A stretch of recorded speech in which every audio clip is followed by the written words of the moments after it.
Paz e graça, irmãos. Amém? Irmãos, abrem Atos, capítulo 3.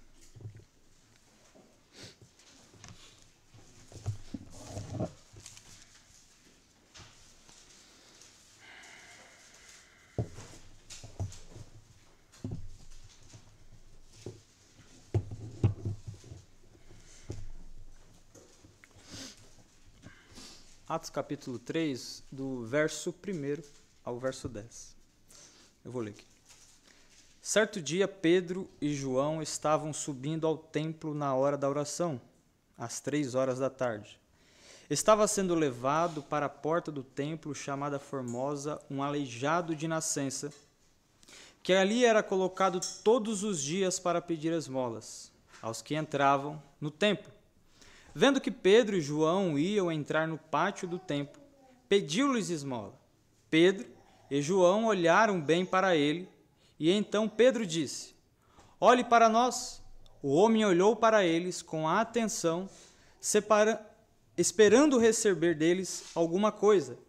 Disse Pedro: Não tenho prata nem ouro, mas o que tenho, isto lhe dou. Em nome de Jesus Cristo, o Nazareno, ande. Segurando-o pela mão direita, ajudou-o a levantar-se, e imediatamente os pés e os tornozelos do homem ficaram firmes. E de um salto pôs-se em pé e começou a andar. Depois entrou com eles no pátio do templo, andando, saltando e louvando a Deus. Quando todo o povo viu, andando e louvando a Deus, reconheceu que era ele o mesmo homem que costumava mendigar, sentado à porta do templo, chamada Formosa. Todos ficaram perplexos e muitos admirados com o que lhe tinha acontecido. Até aqui. Bem, o pastor já orou, eu vou começar aqui. Quero fazer uma breve introdução. Eu quero que os irmãos lembrem um pouco do que está acontecendo aqui, do que tem sido pregado no livro de Atos. Eu coloquei assim: no capítulo precedente, Lucas declara de forma resumida que os apóstolos realizaram muitas maravilhas e sinais miraculosos. Dá uma olhada no versículo 43 do capítulo 2. O versículo 43 diz: Todos estavam cheios de temor e muitas maravilhas e sinais eram feitos pelos apóstolos. A pergunta é: que milagres são esses que a todos encheram de espanto? Lucas descreve um deles, a saber, a cura do mendigo aleijado. Esse milagre foi realizado em resposta à fé do mendigo. Eu quero que os irmãos olhem no versículo 16 do capítulo 3, mas depois eu vou passar nisso melhor. Pela fé, no nome de Jesus, o nome curou este homem que vocês veem e conhecem. A fé que vem por meio dele lhe deu esta saúde, perfeita como todos podem ver. E foi seguido pelo sermão de Pedro, dirigido à multidão. Esse fato trouxe um acréscimo de 5.000 homens à membresia da igreja, sem contar as mulheres. Isso está no capítulo 4, no versículo 4 do próprio livro de Atos. Irmãos, então, de que milagre nós estamos aqui diante dele? Estamos diante de talvez, milagre ali daquele momento. Porque no versículo 43 do capítulo 2, diz que os apóstolos realizavam muitos sinais e maravilhas, e dentro deles, milagres. Só que Lucas faz questão de destacar um em específico. E esse destaque que ele faz questão, esse milagre a qual ele faz questão de destacar, a gente vai ver o porquê que ele fez questão de destacar. Pelo fato de que é esse milagre que vai corroborar para a pregação do evangelho no templo e para as pessoas que estavam ali em Jerusalém. E que vai acrescentar à igreja um número de quase 5.000 pessoas, homens, e sem contar também as mulheres. Então, por que esse milagre é importante? Por que é importante essa narrativa, esse milagre que aconteceu, e por que Lucas fez questão de narrá-lo, dentre outros tantos milagres? Porque esse milagre foi o impulso para muitas pessoas virem aos pés de Cristo. Esse milagre, ele fez muitos refletirem a quem era Jesus Cristo, o Nazareno. Esse milagre de um coxo de nascença, de não alguém que depois de um tempo sofreu um acidente e teve um reparo ali e ficou bom. Não. Esse milagre é efetuado pelo Espírito Santo através dos apóstolos, de alguém que nascera totalmente aleijado, alguém que não podia por si mesmo ser curado. E não havia naquela época cura. Por isso que é tão importante esse milagre. Eu quero já começar no verso 1, e os irmãos entenderão melhor. Certo dia, Pedro e João. Eu quero destacar essa parte. Pedro e João, por que eles são colocados aqui com destaque? Lucas continua a focalizar a atenção em Pedro, o porta-voz dos 12 apóstolos. Mas agora ele acrescenta o nome de João, filho de Zebedeu. Nós sabemos que Pedro ele é sempre o porta-voz dos discípulos, ele é considerado o líder dos apóstolos. Mas agora, nesse versículo, Lucas faz questão de narrar que João, o filho de Zebedeu, também estava com ele. Durante o ministério de Jesus, tanto Pedro como João havia pertencido ao chamado círculo íntimo dos discípulos. Estavam com Jesus, por exemplo, no Monte da Transfiguração. Eles foram comissionados por Jesus para preparar a Páscoa em Lucas 22:8. Jesus também os levou consigo no jardim do Getsemane para eles testemunharem o que ali estava acontecendo. Ou seja, eles sempre estavam ativos no ministério de Cristo e ambos sempre estavam juntos. Interessante parar para pensar nessa amizade que eles tinham. Lucas relata que os apóstolos em Jerusalém comissionaram a Pedro e João para conduzirem o crescimento da igreja em Samaria. Isso é visto em Atos capítulo 8, versículo 14. A própria igreja de Jerusalém comissiona os dois. Mas eu quero dar destaque aqui que, além disso, Paulo considera que Pedro e João, eles são os pilares da comunidade cristã. Isso está em Gálatas capítulo 2, versículo 9. Dá para colocar? Gálatas capítulo 2, versículo 9. Diz assim, reconhecendo a graça que me fora concedida, Tiago, Pedro e João, tidos como colunas, estenderam a mão direita a mim e a Barnabé em sinal de comunhão. Eles concordaram em que devíamos nos dirigir aos gentios e eles aos circuncisos. Então, Tiago está ali no texto, mas o destaque é Pedro e João. Eles foram estabelecidos e eles têm esse destaque pela igreja aos Gálatas. Esses dois apóstolos, eles eram certamente os líderes da igreja. Mesmo quando, como Lucas relata, era Pedro quem falava e João ouvia, e é o que a gente vai ver no texto. E ainda os apóstolos continuavam a prática de irem de dois em dois, que foi o comissionamento de Jesus, a ordem de Jesus, que está em Mateus capítulo 6, versículo 7. Em outras palavras, o que acontece aqui é que a regra continua.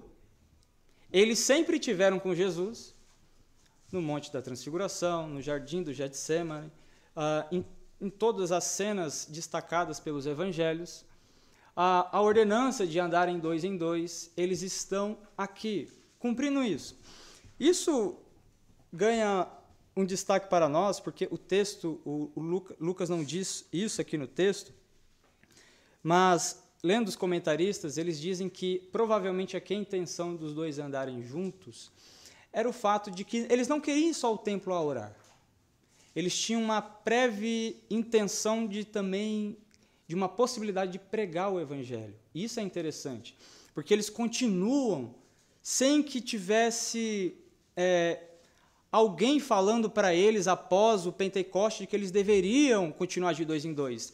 Eles cumpriam aquilo, eles continuaram com aquela ordenança de Cristo, mesmo sem que tivesse algo instituído ali em Atos, porque eles entenderam aquilo que Jesus disse em Mateus capítulo 6, versículo 7, de pregarem em dois, de estarem junto, e o fato deles não irem orar sozinho, que eles poderiam escolher, um vai num horário, o outro vai no outro horário. Isso corrobora para nós entendermos que os apóstolos sempre estavam, em qualquer coisa que eles fizessem, indo orar ou qualquer coisa, a intenção sempre final era pregar o evangelho. Isso corrobora. E não é à toa que vai acontecer isso, exatamente isso, a partir do versículo 12 com a pregação de Pedro. Estavam subindo ao templo na hora da oração. E agora eles foram juntos ao templo, não para participar das reuniões abastecidas, que agora foi abolida pelo sacrifício, mas para atender ao dever de oração, que ainda estava em vigor. Nós vemos Paulo dizendo, para orarmos em todo o tempo. A oração não foi abolida na nova aliança, óbvio que não. Ela faz parte do pacto da graça. Mas algo aqui que é interessante é que eles estavam indo ao templo, e eu vou destacar já o que significa ser às 3 horas da tarde. O que interessa para nós sabermos aqui que esse momento específico era o horário do sacrifício. Porque Pedro e João, eles estavam subindo juntos ao templo a orar. E o que tinha no templo neste horário? Sacrifícios. Os sacerdotes estavam lá sacrificando. Só que você poderia perguntar, eles não estão aqui no tempo da graça, nós não estamos aqui no pacto da aliança, melhor dizendo, não estamos aqui no período já inaugurou-se a nova aliança, o que eles estão indo fazendo no templo? Eu vou destacar isso já. Mas eu quero já partir para o que o verso diz aqui nas 3 horas da tarde. Então eu quero que os irmãos gravem isso daqui. Certo dia... Cadê o Flávio? Os irmãos vão entender depois. Melhor. Certo dia, Pedro e João estavam subindo ao templo, na hora da oração, às 3 horas da tarde. Então, certo dia, Pedro e João estavam subindo ao templo. Pedro e João, a comunhão que eles tinham, por isso que Lucas dá o destaque, indo de 2 em 2, com uma intenção de pregar o evangelho, no momento da oração, no momento de sacrifício, mas esse momento de sacrifício ali também era um momento propício para a oração, e era uma prática judaica que nós já vamos ver.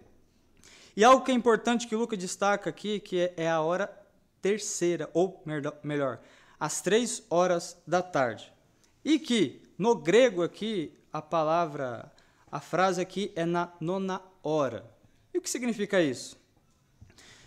Tem algo interessante que o Talmud, ele diz, o povo oferecia orações no templo 3 vezes ao dia, pela manhã, à 3ª hora e ao pôr do sol. Enquanto os sacerdotes ofereciam sacrifícios, o povo orava. Certamente que a hora do sacrifício era a hora da oração. Pedro e João se dirigiam à reunião das 3 da tarde e entraram no complexo do templo, mas não no santuário. Já nos tempos de Davi, o povo judeu costumava orar 3 vezes ao dia. Como ele mesmo escreve no Salmo 55, verso 16, não precisa pôr, eu coloquei aqui, ele diz assim, mas eu clamo ao Senhor Deus por socorro, e ele me salvará. Pela manhã, ao meio-dia e à noite, minhas queixas e lamentos sobem a ele, e ele ouvirá a minha voz. Isso está em Salmo 55, versos 16 e 17. Era costume também de Daniel, o Daniel pode pôr capítulo 6, versículo 10. Daniel também orava 3 vezes ao dia.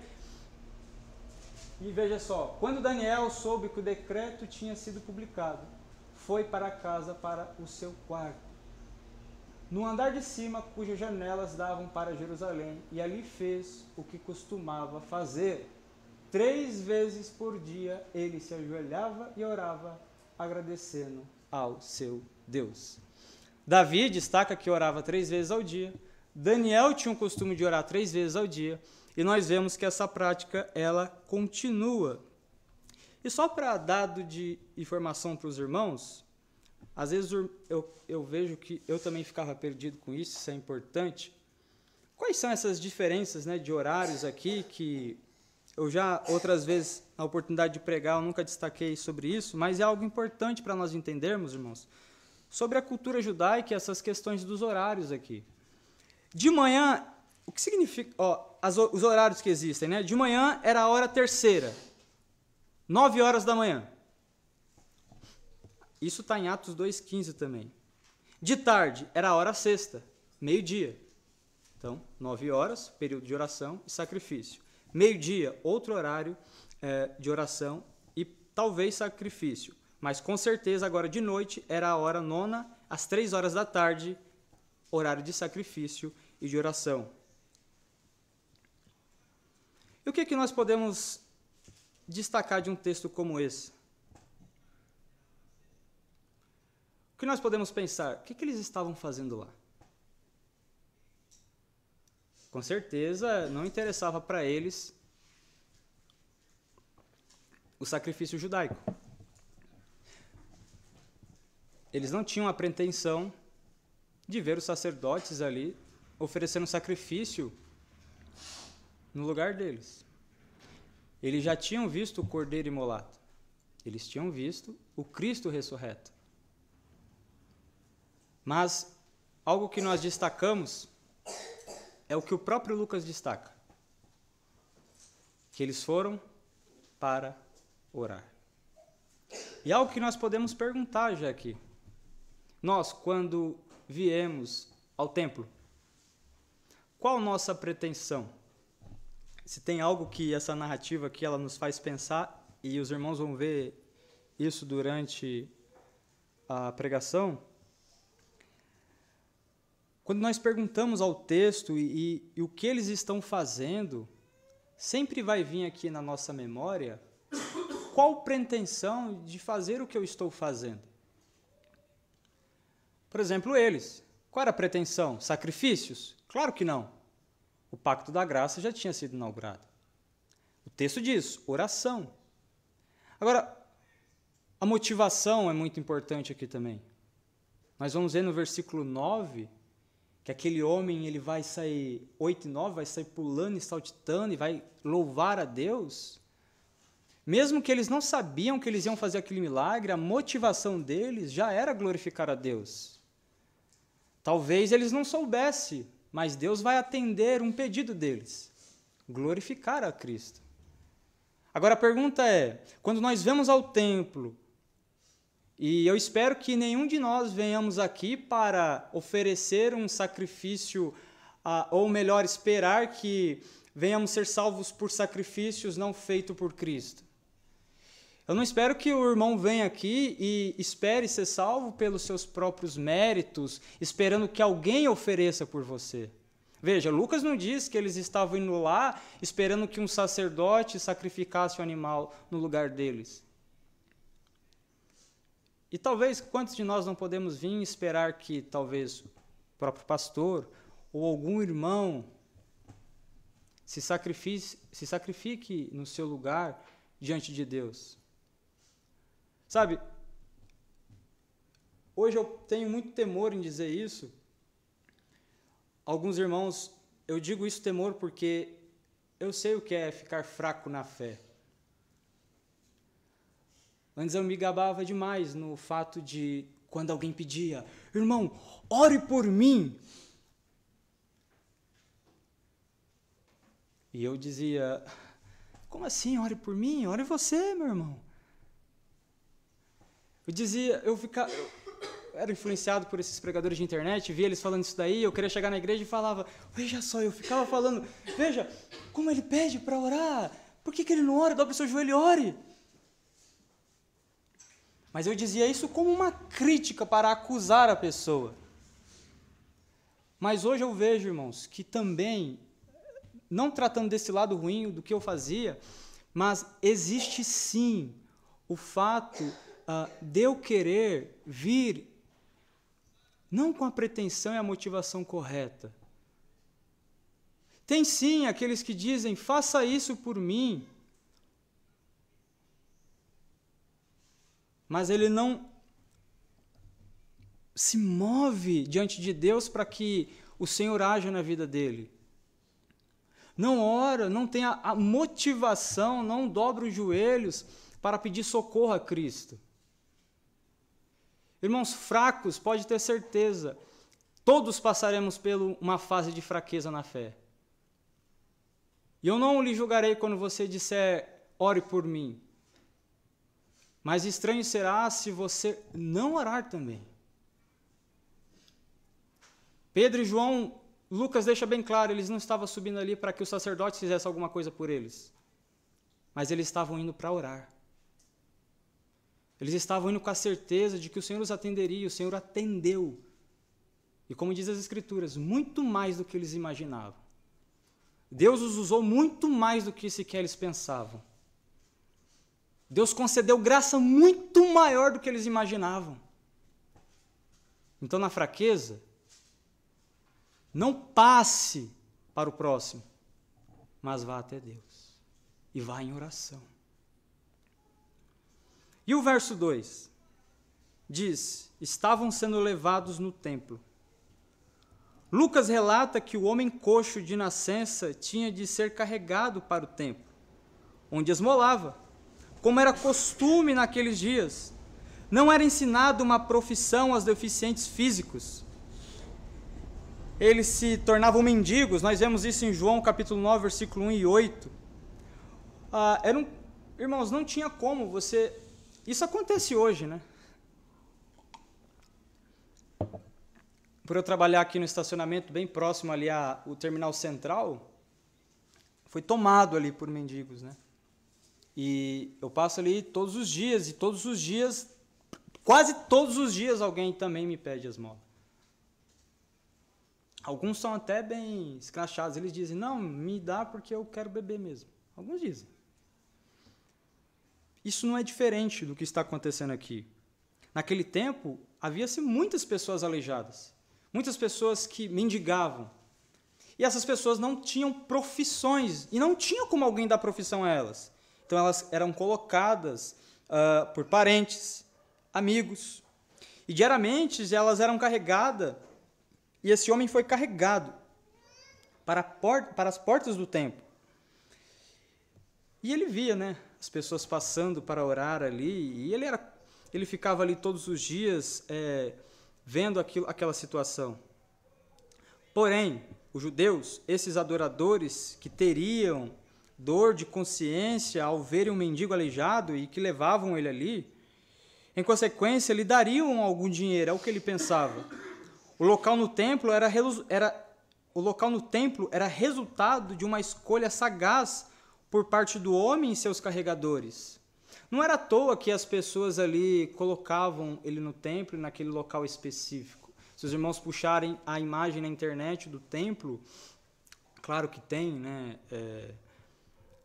variações de como entendiam, como que era, mas provavelmente ali, e o texto deixa isso bem claro, eram escadas com acesso à porta formosa, a qual nós vamos ver. E ali ficavam-se muitos mendigos ali e muitas pessoas que necessitavam de graça mesmo, necessitavam de substâncias físicas, que é o dinheiro para sobreviver, um alimento para sobreviver, mas muito mais do que isso, e o texto vai destacar, eles necessitavam de graça, salvação. Mas algo que é bem interessante que os comentaristas dizem é a piedade dos judeus, ou de algum deles, né? De alguns parentes que carregavam esses coxos ali. Eu não quero ir muito longe, mas nós podemos parar e pensar. A prática deles, irmãos, nós vamos ver que esse homem ele não era crente. Se ele fosse crente, eu vou falar isso aqui já já, a igreja primitiva estaria o ajudando, com certeza. Nós vemos que a igreja repartia aquilo que eles tinham e não deixava os pobres. Nós vamos ver que Deuteronômio diz, é uma ordenança do Senhor para que não tivesse pobre em Israel também.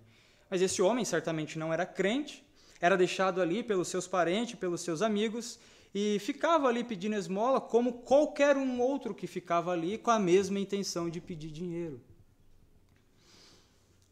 Mas algo que nós podemos parar e aprender com um desses judeus, parece que vai fugir muito aqui, né? Mas é real essa aplicação e cabe para nós pensarmos naqueles que são necessitados das nossas famílias. Quantas pessoas parentes que nós temos e que nós os largamos. Eu tenho a minha mãe que fez agora há pouco tempo 50 anos e eu temo com pouca condição financeira de como ajudá-la. E acredito que seja a situação, às vezes, de alguma outra pessoa. Não digo que nós vamos fazer a mesma coisa como eles faziam aqui, colocar a pessoa na escada para que outros dessem esmola, mas o cuidado de carregar, de levar, para que aquela pessoa fosse alcançada por outra. Isso nós podemos fazer. Carregar eles, ajudar eles, ter compaixão de nossos parentes, de nossos queridos pais, mães. Algo que nós não refletimos muito. E algo que, se nós fôssemos ler esse texto, nós talvez só criticaríamos os judeus. E dizer, veja só, colocavam lá, não ligavam. Mas não, tem um cuidado. Apesar de ter aqui embutido, e nós vamos ver uma certa, de alguns, hipocrisia. Mas antes de nós chegarmos aí, vamos falar da porta chamada Formosa, que Lucas, ele fala no texto, que ele estava sentado no templo, né, no local chamado da Porta Formosa. E essa Porta Formosa aqui, irmãos, os estudiosos eles não conseguem dizer onde se localizava a porta do templo chamada Formosa. Eles não entram num acordo. Faltam dados acerca da área do templo depois da destruição de Jerusalém no ano 70 depois de Cristo.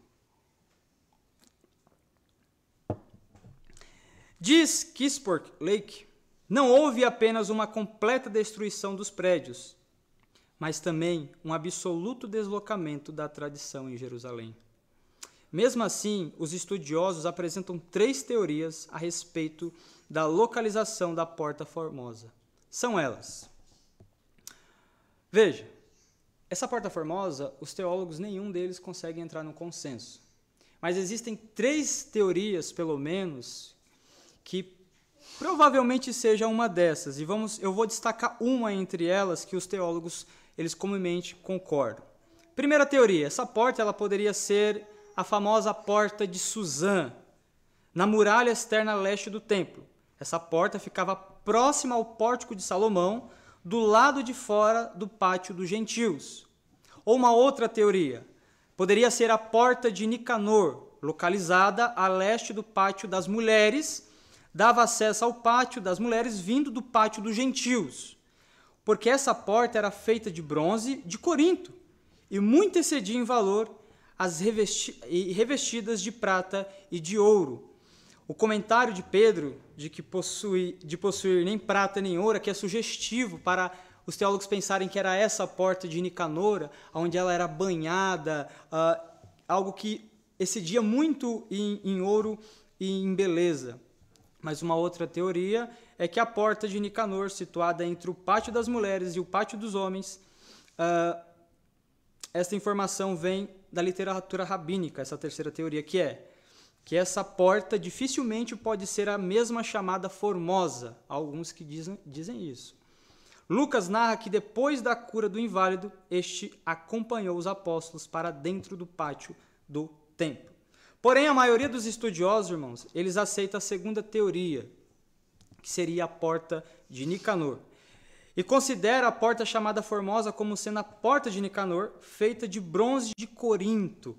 Um judeu alexandrino chamado Nicanor doou para o templo a linda porta revestida de bronze. E algo que o texto, verso 2, ainda diz, que um aleijado de nascença. Ali era colocado todos os dias para pedir esmolas e aos que entravam no templo. Algo que eu não destaquei, mas eu vou destacar agora. O mendigo, ele assentava-se diariamente à porta e esperava receber dos adoradores ofertas em dinheiro, especificamente. Esse homem não era um membro da comunidade cristã, pois se assim o fosse, como eu disse, teria recebido assistência financeira dos crentes. E Deus disse aos israelitas que não deveria haver nenhum pobre no meio deles. Antes que os irmãos pensem que é brincadeira, coloca Deuteronômios capítulo 15, versículo 4. Como Deus não queria nenhum pobre, assim não deverá haver pobre algum no meio de vocês.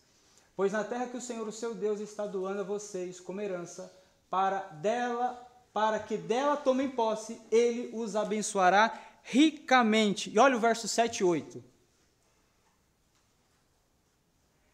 Se houver algum israelita pobre em qualquer das cidades da terra que o Senhor, o seu Deus, está dando a vocês, não endureçam o coração, nem feche a mão para com o seu irmão pobre. Verso 8.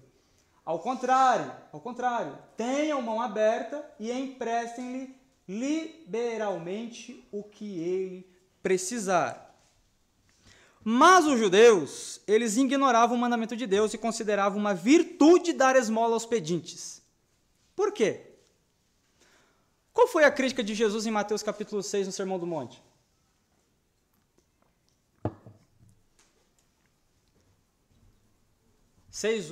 Mateus 6:1. Olha só. 1 e 2, tá? Tenham cuidado de não praticar suas obras de justiça diante dos outros, para serem vistos por eles. Se fizerem isso, vocês não terão nenhuma recompensa do Pai Celestial. E verso 2. Portanto, quando você der esmola, não anuncie isso com trombetas, como fazem os hipócritas, nas sinagogas e nas ruas, a fim de serem honrados pelos outros. Eu garanto que eles já receberam sua plena recompensa, e nós sabemos que a plena recompensa é os elogios daqueles que elogiavam esses homens por doarem esmola. E qual é a contradição? Se esses judeus, eu disse que existe, né, um aspecto que nós devemos imitar, de cuidar, né? Mas existe o aspecto negativo. Porque se esses judeus fossem homens de fato piedosos, eles não levariam aquele homem e deixariam ele na pobreza para ele mesmo pedir esmola. E eles não levariam isso como uma virtude, ficar dando esmola. Os próprios judeus que passavam ali não levariam como virtude ficar dando esmola. Mas não deixaria esse homem pobre. Ajudaria esse homem de uma maneira a não deixá-lo pobre. Mas, como nós sabemos, os judeus já estavam corrompidos nessa época. E a preocupação última deles era com a alma das pessoas. A preocupação última deles era com a situação de fato física desse homem. Talvez para aplacar a consciência, como muitas vezes aqui é falado, esses homens colocavam aquele homem ali somente como um meio de a consciência deles serem aplacadas. Irmãos, isso não é diferente de nós. Quantas coisas nós fazemos simplesmente para que as nossas consciências sejam aplacadas? Quantas coisas nós fazemos? Irmãos, isso aqui tem uma infinidade de aplicações. Infinidade. Porque aquele homem, ele, por mais que eu elogiei o aspecto positivo de ajudar, é mais negativo do que positivo. Porque esses homens não estavam obedecendo à lei do Senhor. Mas eles preferiam, achavam a virtude, dar esmolas, mais do que pegar e ajudar. Não deixar aquele homem ser mais pobre. Então, para o Senhor, a virtude maior é que ajude de forma mais robusta, talvez seja essa a ideia. Porém, não perdendo aqui a conexão do que o texto está dizendo, o verso 3 vai dizer assim: vendo que Pedro e João iam entrar no pátio do templo, esse mesmo mendigo e aleijado, ele vai pedir esmola, como era costume dele. Então, assim que os dois apóstolos entraram na área do templo, o mendigo lhes pede algum dinheiro, óbvio. Para ele, trata-se de adoradores anônimos, Pedro e João. Ele espera que, ao ouvirem sua súplica por misericórdia, pararão e lhe oferecerão dinheiro. Em vez de dar algumas moedas ao mendigo, Pedro vai fixar sua atenção no homem e falar com ele. Lucas registra que João também olha atentamente para o mendigo aleijado. E algo aqui que o John Gill ele comenta, que os irmãos vão falar, mas é óbvio, mas eu vou explicar. John Gill, ele comenta nesse texto, ele diz que o mendigo queria um alívio e uma ajuda. E o texto diz isso, que ele pede esmola. Só que a ideia do John Gill aqui é dizer que aquele homem queria alívio e ajuda. Não era esmola pela esmola, mas um alívio, uma ajuda. Percebe? Quantas vezes nós só estendemos esmolas e não alívio ao irmão? Qual é a nossa preocupação real? É dar esmolas ou alívio? Percebe? O que o John Gill ele quer dizer aqui nesse texto é que tem algo a mais. Aquele mendigo ele não sabe. Ele está morto em seus delitos e em seus pecados. O máximo que ele pode dizer sem conhecer a Deus é: me dê uma esmola. Mas o que aquele homem precisa é de um alívio espiritual. É da graça renovadora da parte de Deus. E nós estamos vendo os apóstolos, cheios do Espírito Santo. E aqueles apóstolos vão olhar fixamente para ele. E algo interessante que os dois vão ter o mesmo ato e a mesma reação juntos, Pedro e João, mostrando a conexão que eles tinham pelo Espírito Santo. Algo que nós estávamos conversando ontem, que o pastor me aconselhou e destacou, foi sobre ter o mesmo pensamento, sobre ter a mesma visão que Pedro e João tiveram ali. Ao verem aquele mendigo pedindo esmola, que precisava de ajuda, que precisava de alívio, Pedro e João olham fixamente para eles, juntos, no mesmo ato, sem combinarem, mas com a mesma intenção no coração, de que vai dizer alguns teólogos, e eu vou afirmar isso, que era já com a intenção de proporcionar algo ali diferente para ele, que nós vamos ver que é um milagre. Então, para que eu não perca, nós não percamos o versículo 3, vamos para o versículo 4, que diz: Pedro e João olharam bem para ele, e então Pedro disse: olhe para nós. Veja, muito provavelmente aquele mendigo estava acostumado a pedir esmolas assim, né? Talvez envergonhado pela sua situação, talvez acostumado pelo fluxo de gente passando ali, ele já não queria mais nem saber quem era, ele só queria receber. Mas então Pedro vai chamar, ele vai dizer: olhe para nós. Primeiro, algo que nós podemos notar no versículo 4 e que eu destaquei aqui são duas coisas importantíssimas. Primeiro, Pedro não está interessado aqui nos aspectos externos do homem, ao fixar os seus olhos a ele, a saber sua condição de mendigo. Pedro olha para ele com a intenção de realizar uma cura que mude seu estado físico.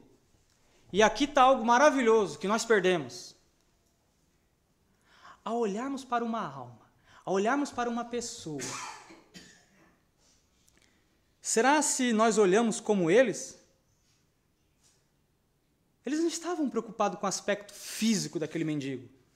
Ao fitar os olhos nele e pedir para que eles fitem os olhos, o mendigo fite o olho nele. Vai além, nós vamos ver. A preocupação dele ali era com a alma daquele homem. A preocupação dele ali era com o aspecto espiritual, era com o aspecto espiritual mesmo. Porque aquela cura vai ser feita em nome de Jesus e vai trazer uma confiança daquele mendigo em Cristo. E nós, quando olhamos para as almas? Olhamos com o aspecto físico, de que ela precisa de um alívio físico, de que ela precisa de uma saúde física. A orar por um parente, a orar pela uma mãe, a orar pelos irmãos, se contenta em orar apenas pelo estado físico de uma pessoa, pelo desemprego de uma pessoa e pela alma. Sabe que isso aqui é muito... Acontece isso muito conosco, quando alguém está desempregado no nosso meio, ou alguém está com alguma dificuldade, nós também somos rápidos em trazer alívio, isso tem que ser feito, mas somos muito devagar a se preocupar com a alma dos outros. Pedro e João, por serem apóstolos, cheios do Espírito Santo, que nós não deveríamos ser diferentes, não apóstolos, mas cheios do Espírito Santo, olhar para as pessoas e olhar para a alma. E se preocupar com a alma. Se preocupar com o que está dentro. Não se preocupar com o estado de mendigo daquele homem. Porque, irmãos, o estado de mendigo só era o corpo, mas dentro ele era depravado. Mendigo era exterior. Que nem os arminianos dizem, né, que o estado espiritual dos descrentes é apenas um mendigo, né, quase um manco, né? Mas não, é depravado. Não anda, não vê a Deus, não busca a Deus, não entende a Deus. Se você é um mendigo que está há anos numa escada, mais de 40 anos, e ninguém te dá um alívio como aquele homem queria, como John Gill disse, irmãos, se aquele homem fosse espiritualmente também somente um mendigo e não um depravado, ele já teria ido a Deus. Mas precisou de Deus usar homens para pregar o Evangelho. Precisou de Deus levar o Evangelho a ele, para que os seus olhos fossem destampados. Então se preocupe com a alma, mais do que com o externo. Pedro e João, com certeza, ao fitarem os olhos em qualquer pessoa, como os homens mais piedosos que nós conhecemos, e eles sempre dizem isso, eles pensam em almas. Pensem em almas. Homens como Pedro e João, não que seja pecado, nada, mas eles não ficavam fitados, querendo saber o estado da nação mais do que a preocupação com as almas. Eles não ficavam mais apegados à política do que o Evangelho. Mais do que, infelizmente tem que falar isso, né? Videogame do que o Evangelho. Novela do que o Evangelho. Aqueles homens, eles andavam na rua e se preocupavam com as almas. Irmãos, pode ter certeza, não é porque aqueles homens eles estavam ali para jogar a conversa fora. Mas aqueles homens eles estavam indo ali para orar. Um homem que, eu digo, alguém não hipócrita, mas um homem piedoso de fato, que vai para algum lugar para orar, já está impelido pelo Espírito Santo. E veja que são esses a quem o Senhor usa. Veja, é esses a quem o Senhor usa. Mesmo João, que não tinha talvez eloquência, não sabia direito falar, porque quem fala aqui é Pedro. Ele está ali e vai fazer parte daquele acontecimento. Veja. Você pode virar e dizer, mas você está falando de Pedro, o líder dos apóstolos. Então, mas olha para o texto, João está aí no meio. E ele vai ser um canal de bênção, tanto quanto Pedro, na vida daquele aleijado. Muito mais do que os dons, é o Espírito Santo atuando nas nossas vidas. Muito mais do que o talento, do que a maneira de falar. Muito mais do jeito, é o Espírito Santo atuando. E ainda continua, né? A segunda questão que eu posso destacar aqui é que Pedro e João, eles não pretendiam realizar uma cura miraculosa. Isso é interessante, eles estavam indo para... A intenção deles não era uma cura miraculosa. Sem uma resposta do homem em questão aqui, né? Mas, ao depararem aquele homem, verem o estado daquele homem, impelido pelo Espírito Santo, eles passam a desejar a cura daquele homem. Porém, eles não iriam curar aquele homem, ou o espírito, sem uma resposta. Os apóstolos têm o Espírito Santo que os leva a determinar se o homem tem fé ou não. Embora nesse versículo Lucas não o expresse em seu sermão subsequente, Pedro afirma de modo inequívoco que o homem foi curado por meio da fé. Versículo 16 do capítulo 3 que nós lemos. Embora Lucas não coloque aqui que esse homem foi curado por conta da fé que ele tinha, da fé que ele passou a ter em Jesus Cristo, está implícito, irmãos, no contexto de que o que os apóstolos, ao olharem para aquele homem, dizer para que ele olhasse para eles, era uma espera da resposta de fé que ele deveria ter.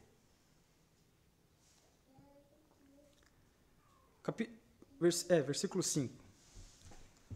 Quando nós vamos andar, os irmãos vão entender isso melhor. Então o homem vai olhar para eles com atenção, esperando receber dele alguma resposta. Veja, Pedro vai dizer, olhe para nós. E ele vai obedecer à ordem de Pedro, e ele vai olhar para os apóstolos, esperando receber algo deles. Não uma cura para a sua claudicação. Quando Pedro diz, olhe para nós, aquele homem não esperava uma cura, na qual ele pouco pensou numa cura. mas uma quantia em dinheiro, como uma esmola. E é exatamente isso daqui que eu acho maravilhoso, que o Novo Testamento vai colocar isso de modo mais perfeito ainda. É exatamente assim mesmo que Deus salva todo e qualquer homem. Porque se você virar para mim e dizer assim, não, Gessé, no dia que o Senhor me salvou, eu queria. Não. Você nem passou pela sua cabeça um dia antes. Talvez quando Deus começou a fomentar no seu coração da sua necessidade de Deus, talvez levou alguns dias, sim. Mas para compreender o Evangelho e ter os seus olhos abertos para com Deus, você não esperava. E veja, e não é diferente o que está acontecendo aqui com esse mendigo. Ele olha, o Pedro chama, ele olha para Pedro, olha para João, esperando que ele fosse dar alguma esmola. Mas o que Pedro vai dar é algo muito maior. E o que Deus nos deu em Cristo é algo muito maior. Algo muito maior do que uma esmola. E algo muito maior até mesmo do que qualquer tipo de cura. E o impressionante é que mesmo assim nós murmuramos. Mesmo assim nós não estamos contentes. Porque é algo maravilhoso que vai ser destacado aqui, irmãos, que é o cerne desse texto, que é o nome de Jesus Cristo de Nazaré. E o que significa isso? E que é o que nós recebemos em Cristo Jesus. Algo que esse homem vai receber, algo muito maior do que ele pedia. E o que recebemos em Cristo Jesus foi muito maior do que nós pedimos. Muito mais do que qualquer esmola. Irmãos, você que está em Cristo, você recebeu mais do que qualquer coisa, que qualquer magnitude desse universo pode te dar. Jesus Cristo. Pense na infinidade desse universo, deste mundo, de tantas e tantas e tantas belezas e coisas. Elas não passam de poeiras perto da beleza de Cristo. Elas não passam de míseras coisas. Objetos não sei a palavra. Inanimados. Não passa de cobiça aquilo que queremos. Aquele mendigo, ao fitar os olhos, ele com certeza era para um alívio pessoal. Mas um homem sem Deus é assim mesmo, irmãos. E faça uma análise na sua vida. O homem sem Deus, ele pode até se humilhar, como aquele homem se humilhava. Deixar todos verem ele. Pedir esmola. Querer alívio.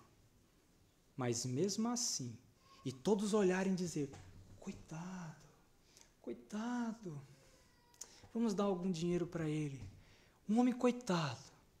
Mas mesmo assim, lá no seu coração, ele odiar a Deus. Mesmo assim, no seu coração, ele não pertencer a Cristo. Então se contente com aquilo que Deus te deu, que é muito maior do que qualquer coisa. Jesus Cristo. Jesus Cristo. Tudo que formos almejar, irmãos, e eu sei que nós não fazemos isso, quase que o tempo todo nós não fazemos isso.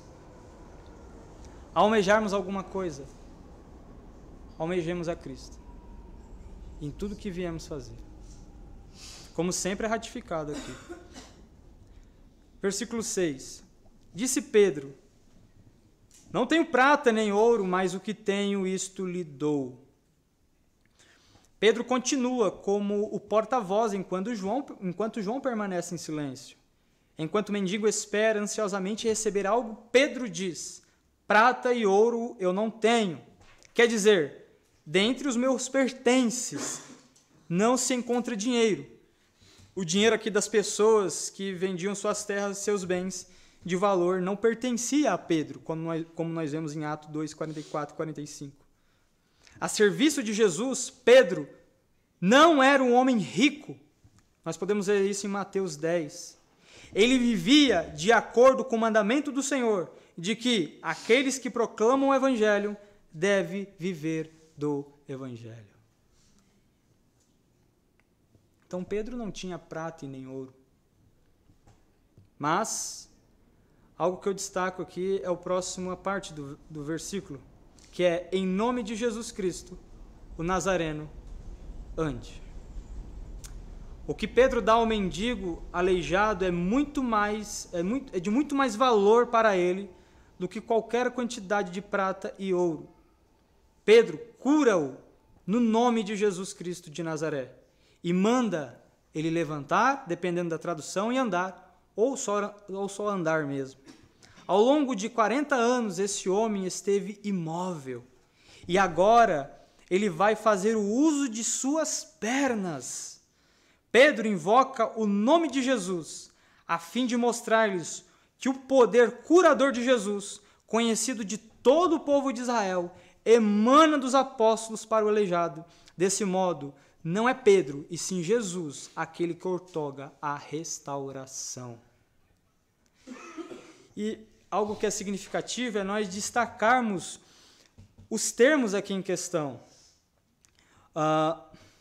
O termo nome aqui ele é significativo já, porquanto contém a plena revelação da pessoa mencionada. Quando Pedro diz em nome de, ele está ressaltando a pessoa que irá curar. Assim, o nome Jesus se refere ao Cristo, ao Jesus que nós conhecemos, se refere ao seu nascimento, ministério, sofrimento, morte, ressurreição e ascensão. Por quê? Quem destaca isso aqui é William Hendricks, mas por quê? Por exemplo, quantos ainda não levam o nome de Jesus de uma forma supersticiosa, mesmo na oração? A orar, no final, recita o nome de Jesus de uma forma tão vazia, sem entender o significado do mesmo. Oramos e no final colocamos em nome de Jesus. O que tem de significativo aqui é que o nome, ele remetia à pessoa. E a pessoa aqui é Jesus Cristo. E ao ser mencionado Jesus Cristo, é mencionado quem ele era e o que ele fez. Logo ao mesmo tempo, algo que nós podemos entender e aplicar aqui quando nós vamos orar, é que quando nós oramos pelos méritos de... Isso é importante destacar, irmãos, porque existem tantas e tantas pessoas ainda que, ao ouvirem o nome de Jesus, ouvem ainda de uma forma tão supersticiosa, ouvem o nome de Jesus de uma forma tão vazia, ou recitam o nome de Jesus de uma forma tão vazia. Mas o que está impregnado no nome de Jesus é nada mais, nada menos do que seu nascimento, ministério, sofrimento, morte, ressurreição e ascensão. E pregnado não leve como pejorativo, mas como algo que está relacionado, melhor dizendo. Assim, a seguir, o nome de Cristo aponta para o Messias, que é o Filho exaltado de Deus, o ungido prometido. E ainda, o lugar chamado Nazaré é acrescentado para a maior identificação. Este foi o nome que Pilatos escrevera na tabuleta fixada no cimo da cruz de Jesus. Jesus de Nazaré. Então, resumo para que os irmãos entendam, né? Nome, Jesus Cristo de Nazaré. É através desse nome que o aleijado ou o coxo vai ser curado. E por que isso aqui é significativo no texto e para nós hoje? Porque é esse nome, na crença de quem é essa pessoa, que nós somos alcançados por Deus. É no nome de Jesus, o Nazareno. Em nome de Jesus Cristo, Nazareno, ande, ele vai dizer. Ande aqui. A cura no nome de Jesus Cristo de Nazaré requer fé por parte do inválido. Pedro, ao mandar ele andar, ele desejava que aquele homem depositasse sua fé em Jesus. E o Novo Testamento ele ensina que os milagres aconteçam em conexão com a fé. Então, ao recitar aqui, ou melhor, ao falar o nome de Jesus para que aquele homem seja curado, e depois no final ele dizer, levante e ande, o que ele esperava daquele homem era uma resposta de fé no nome de Jesus. E é assim com todos nós. Ao ouvirmos o nome de Jesus, resposta de fé. Por que o nome de Jesus ele é tão vazio para alguns? Não para aqueles que conhecem o Senhor. Não que o nome de Jesus seja vazio ou o nome de Jesus seja pequeno. Diz Filipenses que é o nome mais exaltado sobre todo nome, no capítulo 2. Né? Mas o fato aqui ser destacado é a fé daquele homem. E quando nós lemos esse texto, é exatamente isso que nós devemos procurar nesse texto. Aquele homem, o que ele teve ali naquele momento foi fé. Versículo 16 do capítulo 3 diz. A fé daquele homem e o que Pedro, quando ele diz ande ou levante e ande, independente da tradução, o que ele espera é a resposta de fé. Cristo é pregado dia após dia, domingo após domingo, quarta após quarta, e o que o Senhor espera de nós é uma resposta de fé. Porém, essa fé ela é concedida por Deus. Efésios 2, nós vemos que a salvação ela é somente pela graça de Deus. E ainda no versículo 7, segurando-o pela mão direita, ajudou-o a levantar-se, e imediatamente os pés e os tornozelos do homem ficaram firmes.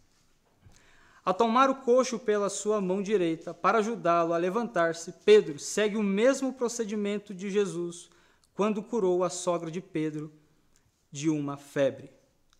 Tomando-o pela mão, Jesus a ajudou a levantar-se. A febre deixou e ela passou a servi-lo. Em ambos os casos, o milagre acontece depois de os pacientes serem ajudados pelo ato de estender a mão. Notar que Lucas, como médico, relata com precisão que Pedro segurou a mão direita do homem.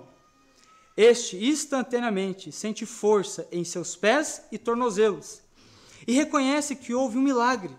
O advérbio imediatamente torna claro que o milagre aconteceu. Versículo 7 diz isso, né? Deixa eu ler na NVI, que aqui está melhor. Segurando-o pela mão direita, ajudou a levantar-se e imediatamente os pés e tornozelos daquele homem ficaram firmes. O ato de Pedro dar a mão àquele homem não é que o nome de Jesus foi capaz de curar. Mas o que Pedro esperava era um ato de fé. Ao estender a mão àquele homem e após proclamar o nome de Jesus, simplesmente o que ele esperava daquele homem era que ele cresce, e então Pedro o ajudaria. Versículo 8. De um salto pôs-se em pé e começou a andar. Depois entrou com eles no pátio do templo, andando, saltando e louvando a Deus. O homem salta e pela primeira vez em sua vida se põe de pé. Que experiência de alegria e felicidade. Mesmo que jamais tivesse andado, ele tenta e não encontra nenhuma dificuldade agora. Seu caminhar se transforma em saltos, pois ele reconhece que Deus realizou um milagre em sua vida. Profere palavras de louvor e agradecimento a Deus e deseja acompanhar os apóstolos para dentro do pátio do templo a fim de orar também. A evidência de que esse homem vai de fato ter a fé, corroborando com o versículo 16, é a atitude desse homem agora, ao acompanhar os apóstolos, inclusive agora para orar. O lugar onde seus parentes e amigos colocavam ele para pedir esmola não era considerado o pátio do templo, por isso que o texto diz que ele entrou. Agora ele entra na área do templo para expressar sua gratidão a Deus. E a referência aqui, irmãos, ela é importante.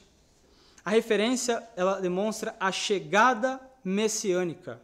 A era messiânica que era significativa. Profetizando o tempo da vinda do Messias, Isaías disse: então se abrirão os olhos dos cegos e desimpedirão os ouvidos dos surdos, os coxos saltarão como cervos e a língua dos mudos cantará de alegria. Isaías 35, 5 e 6, parte A. Os coxos saltarão como cervos. Nós lemos ontem. Jesus inaugurou a era messiânica. Alguém pega água para mim, por favor? Obrigado. Jesus inaugurou a era messiânica quando fez que os cegos vissem, os aleijados andassem, os leprosos ficassem limpos e os mudos falassem. Quando ressuscitou os mortos e pregou o evangelho aos pobres. Depois do Pentecoste, essa era messiânica prossegue, como Pedro indica, curando miraculosamente um coxo no nome de Jesus Cristo de Nazaré. Então, algo fica destacado para nós nesse texto. Algo que é destacado em Isaías 35 é que a era messiânica, ela tinha sido estabelecida por Cristo, óbvio, com seus milagres, prodígios e ações, mas ela continua com os apóstolos. Ela dá prosseguimento para ratificar que Jesus Cristo, de fato, ele era ungido de Deus. E o verso 9 ainda, ele vai dizer agora: quando todo o povo viu andando e louvando a Deus, e eu paro aqui, eu não vou pular para o verso 10, não vou juntá-lo. O verso 9 eu quero destacar que ele é o propósito de todo o milagre. Obrigado.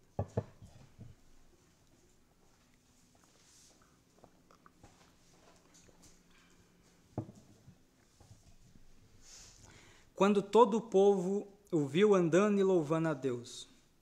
Aqui está o propósito de todo o milagre. A glória de Deus. Simplesmente isso.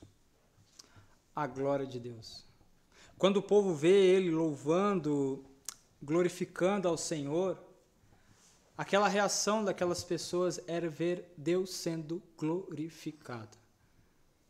Um mendigo que nunca imaginou que mesmo conheceria o Senhor. E o verso 10 vai ratificar isso quando diz o Lucas: reconheceu que era ele o mesmo homem que costumava mendigar, sentado à porta do templo chamada Formosa. Todos ficaram perplexos e muitos admirados com o que lhe tinha acontecido. Lucas relata a reação do povo que testemunha o efeito do milagre no mendigo, que era agora ele anda, salta e louva a Deus. Estes são os fatos que nós encontramos ainda aqui nesse verso. Primeiro, durante muitos anos o povo tinha conhecido o coxo como um homem assentado à porta chamada Formosa a mendigar. Sabiam o seu mal provinha de um defeito de nascença e que ele era impossibilitado de andar. Outra coisa que nós podemos ver é que eles reconhecem o mendigo e veem-no agora andando e saltando de alegria. Ouvem que ele louva a Deus por havê-lo curado. E outra coisa que nós ainda vemos, outro fato, é que ficam completamente atônitos e espantados, perplexos, como aconteceu também no capítulo 2, quando eles viram aquela multidão, viu o falar em línguas daqueles homens da Galileia. Agora eles ficam atônitos, espantados em face de um maravilhoso ato de Deus. Assim como Jesus realizava milagres no meio deles, agora seus apóstolos o fazem no seu nome. Nós fazemos milagres ainda no nome de Jesus? Há alguém com um dom de curar? Sabemos que não. Mas sabemos que o nome de Jesus ainda, ele tem poder. Senão nós não orávamos no nome de Jesus. Nós sabemos que um relato como esse, que nós podemos extrair dele tantas e tantas coisas, mas na minha limitação, o que eu passo para os irmãos é que o nome de Jesus, ele tem poder. Na autoridade de Cristo, Mateus 28, na comissão, na pregação do Evangelho, Jesus diz: eu recebi toda a autoridade do céu e na terra. Ele tem toda a autoridade. Quando nós proclamamos no nome de Jesus ou fazemos alguma coisa no nome de Jesus, e o apóstolo Paulo recomenda que façamos as coisas no nome de Jesus para a glória de Deus, isso tem algo muito significativo. Porque sabemos que ao falar o nome de Jesus, não estamos falando de qualquer Jesus, mas o Jesus das Escrituras. O Jesus que veio, que nasceu, que andou, fez prodígios e milagres, realizando ou inaugurando a era messiânica, que morreu numa cruz para nos perdoar dos pecados, que foi sepultado, como dizia as Escrituras, que ressurgiu, como diz as Escrituras, e que hoje está assentado à destra de Deus. Esse nome é significativo porque esse Jesus é real e esse Jesus é significativo. Porque ele é Deus, homem. E tão somente e gloriosamente por isso. E, em suma, uma conclusão, o que Jesus iniciou durante o seu ministério terreno tem agora prosseguimento por meio de seus seguidores imediatos, os apóstolos. Com admiração e espanto, o povo se abre às boas novas de Jesus, Cristo, que Pedro está agora proclamando. E, de fato, esse milagre, como eu disse no início, no versículo 12, nós vemos que Pedro diz: vendo isso, Pedro lhes disse. Então ele começa a anunciar. Esse milagre, ele abriu as portas para a pregação do Evangelho. Irmãos, algo que eu não tenho dúvida, quando algo é direcionado pelo Espírito Santo, feito no nome de Jesus, com certeza irá nos abrir as portas para pregar o Evangelho. Quando nós fazemos alguma coisa na intenção de glorificar o nome de Deus, na intenção de glorificar o nome de Cristo, como aqueles apóstolos, eles não estavam ali para curar aquele homem, eles foram para orar. Mas a intenção de glorificar a Cristo sempre esteve no coração deles, independente do que eles iriam fazer. E no final é o que acontece, aquele homem anda de um pulo, depois começa a caminhar até o templo, salta, grita, o povo fica espantado, e aquele homem já é luz. De trevas, luz. De sem sabor, sal. Perdido, achado. E agora, com poucas palavras, gritando, pulando, anuncia o Evangelho. Isso abre a porta para que Pedro, João e os apóstolos depois continuassem pregando o Evangelho. Não liguem para a minha limitação. Olhem para o texto. Apesar que eu tenho que melhorar muito, eu sei. Mas prestem atenção no texto. No que esse relato nos diz. E por que esse relato foi escrito? Para nos mostrar o poder que Cristo tem. Para nos mostrar como que a igreja foi expandida. Como que esse milagre ele expandiu. Irmãos, eram tantos e tantos milagres que eram feitos. Por que esse em questão foi destacado? Percebe? Porque esse em questão abriu para a propagação do Evangelho. Nossa oração deve ser esta. Orarmos para que aquilo que viemos fazer no nome de Jesus. E aquilo que viemos fazer no nome desse Jesus Cristo, que é todo-poderoso, venha-se para abrir as portas para a pregação do Evangelho. Amém?